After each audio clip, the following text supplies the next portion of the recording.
Hello বন্ধুরা, আশা করছি তোমরা সবাই ভালো আছো। স্টে উইথ সৌভিক চ্যানেলে তোমাদের সবাইকে স্বাগত আর অনেক অনেক ভালোবাসা জানিয়ে আমি আমার আজকের একটা নতুন রেসিপি ভিডিও শুরু করছি।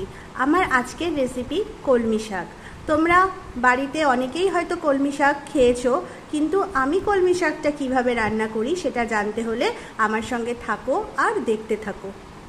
আমি কড়াইতে দিয়ে দিয়েছি খুব সামান্য পরিমাণে সর্ষের তেল, আর এর মধ্যে দিয়ে দিচ্ছি কালো জিরা ফোড়নের জন্য আর দুটো শুকনো লঙ্কা। এবার আমি এর মধ্যে দিয়ে দিচ্ছি একটা গোটা পেঁয়াজ, আমি কেটে কুচিয়ে রেখেছিলাম, সেই কুচানো পেঁয়াজটা আমি এর মধ্যে দিয়ে দিচ্ছি। এবার আমার কিন্তু এখানে পেঁয়াজটা বেশ ভালো করে ভাজা হয়ে গেছে। এবার আমি এর মধ্যে কুচানো কলমি শাকটা দিয়ে দিচ্ছি। এর মধ্যে দিয়ে দিচ্ছি কয়েকটা চেরা কাঁচা লঙ্কা।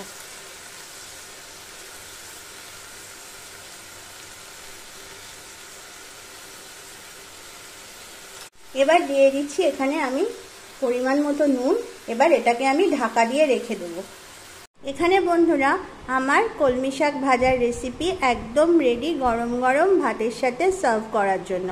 আশা করছি তোমাদের আমার এই ভিডিওটা ভালো লেগেছে। তো আর দেরি না করে তোমরাও রেসিপিটা বাড়িতে তৈরি করে ফেলো। আজ এই পর্যন্তই, আসবো আবার একটা নতুন ভিডিও নিয়ে। সবাইকে অসংখ্য ধন্যবাদ। টাটা।